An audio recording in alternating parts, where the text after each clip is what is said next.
Gonna have to face it, you're addicted to love. See the signs, but you can't read. You're running at a different speed. Hello, and welcome to the video on surface integrals. So in the last, in the video on parameterized surfaces, we went over what the general format looks like. Is g of uv equals x of uv, y of u and v, and some z of u and v, right? So these are technically three distinct functions. So the x-coordinate, the y-coordinate, and the z-coordinate are all dependent separately on u and v of some sort, okay?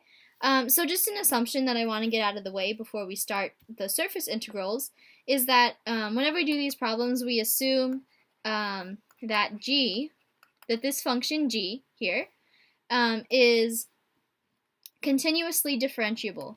So I'll just abbreviate and say continuously differentiable.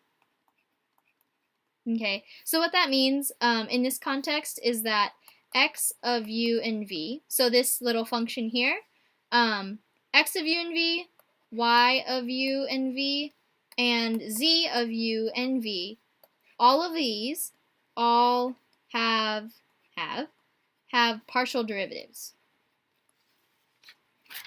Partial derivatives. Okay, so that's just an assumption to keep in mind, or a condition that we're keeping in mind as we do these problems. Okay? So as far as the function goes itself, the g of u, v, I guess I'll have to keep rewriting this, but sorry about that. Okay, so we have something like this, and graphically I showed you what that looks like in the parameterizing surfaces video, but I'll redraw it here. So we have some uv, something in the uv plane being taken to the xyz space. Okay, so we have like this little square here, and it's being mapped to, by g of u and v, mapped to the three-dimensional xyz space. So again, I'm going to draw something that resembles a flying carpet, and something like that. Okay, so this is our square, right? So our square here is mapped to this surface here, like a blanket being laid over some curvy surface. Okay, so this is the UV plane, and basically what this does is it takes, here I'll erase these lines there, but let's consider now what happens when our U is constant. So when we're at a fixed U value, so like let's say here, so when we have a line like U equals C, let's say, so U equals C. Right? So this thing here, that corresponds to a line on our surface, and it's actually called a grid curve. Okay? So this is what it would look like on our surface. Sorry, that turned out weird.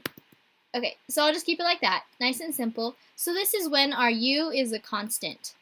Okay, it'll create a little, again, like I said, that's called a grid curve. Grid curve. Okay? And then on the other hand, when we have v held constant here in our UV plane, this is the UV plane, when v is a constant, so v equals, let's say like k or something, it's just some number, right? Then what we'll get is another curve, so something like that, okay? But this time it's going in the opposite, in a different direction, okay? So this is when v is constant, all right? So now what I want to do here, once I've set this up, is what we're going to be doing for the surface integral is looking at these curves here and actually looking at the partial derivatives at this point where they intersect. Okay, so this is the point in question. We'll just call it P. All right, so I'll do like a little close-up here. Let's say, so at this, I'm just going to draw the lines now. So here's our U equals C. U is a constant. And then let's say here's V is a constant, K. Alright, so these are our grid curves that I just drew from here. And what we're going to do now is essentially take the partial derivatives of this g function here at the top. Okay, so when you take the partial derivatives, what that means is if we do partial g partial u, that's going to equal dx du, partial y partial u, and partial z partial u. Okay, so when you take the, and this is also referred to as t sub u, as in the tangent at that point, right? So when we're doing this, we take the derivative with respect to u as the variable. So u is the variable, and when you take the partial derivative with respect to u, that means you're also holding v as a constant. Okay, so this is when v is constant. So this would occur, this t sub u would occur on the v is a constant line.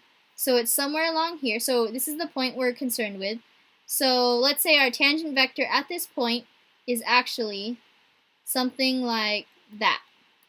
Okay, so this turns out to be the tangent vector, and this is called t sub u. That's when we took the partial derivative of g with respect to u, holding v constant.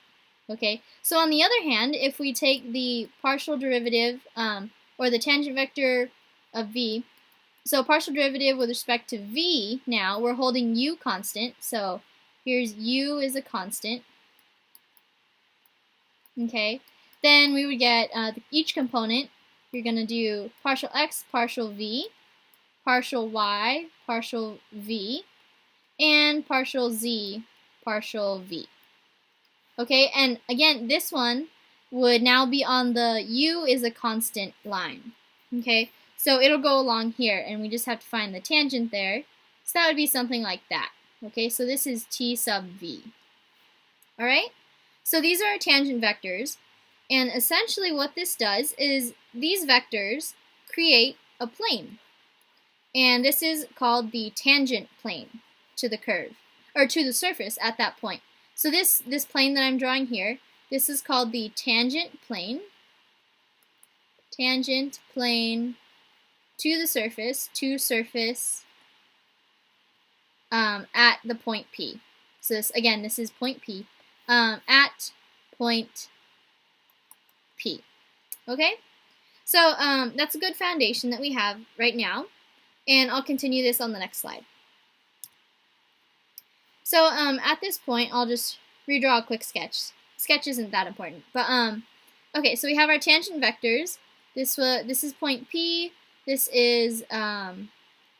was t sub u, okay, and this was t sub v. These are our tangent vectors along the grid lines.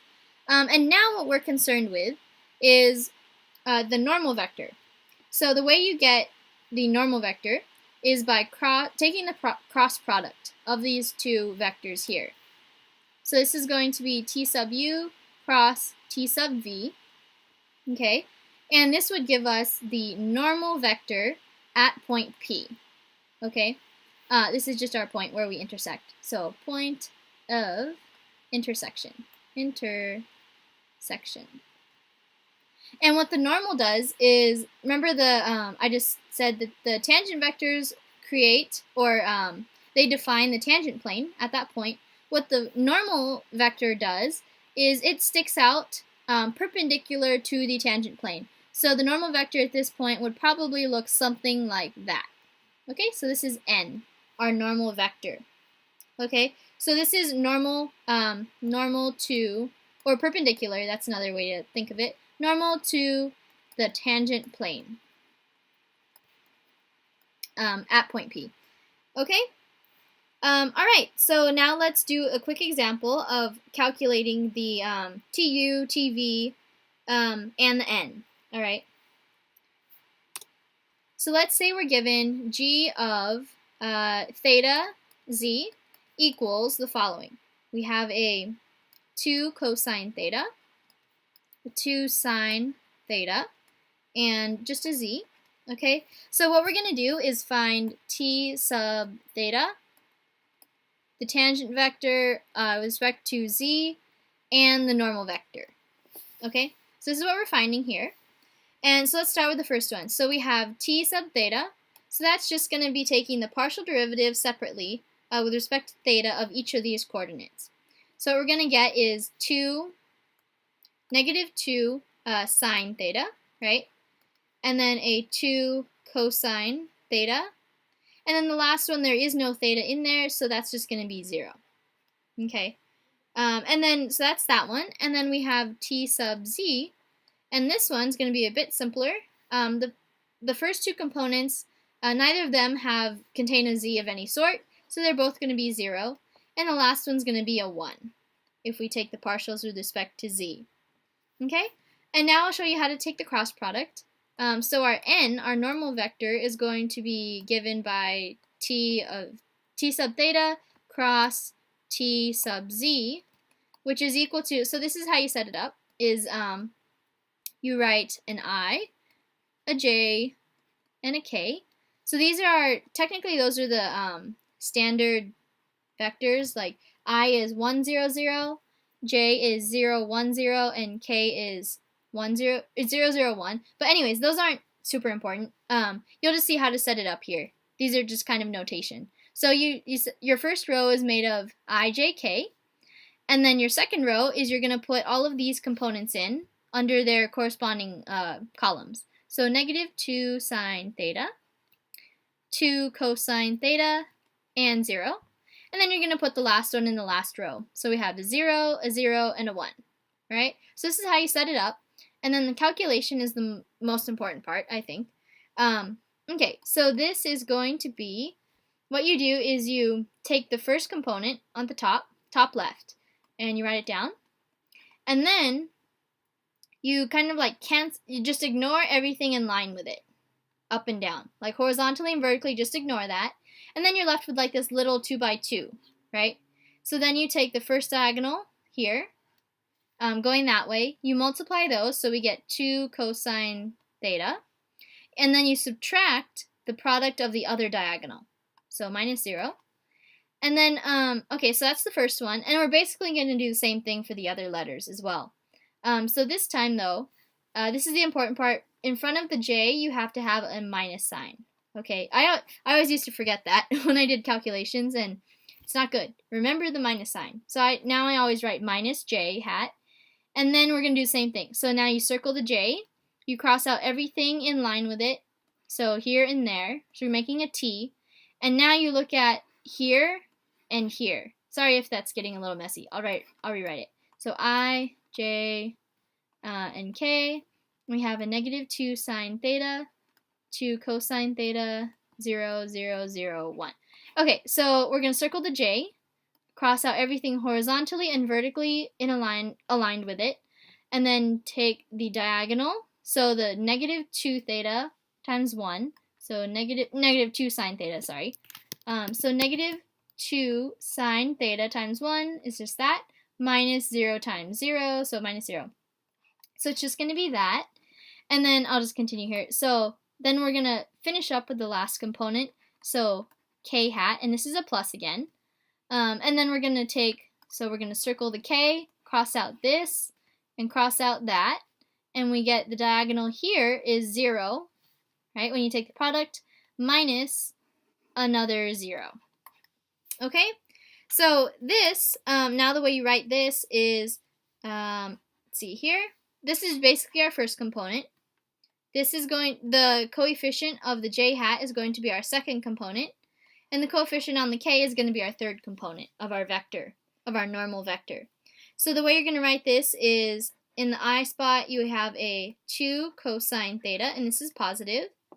And then in the second component, we have a positive 2 sine theta, because the negative here cancels with the negative there, and they both become positive. So that's our coefficient for j hat. And then our last component is just 0, right? 0 here. Okay?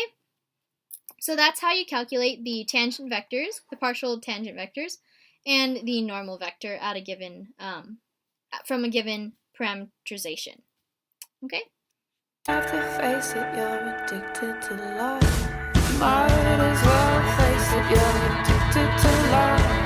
Might as well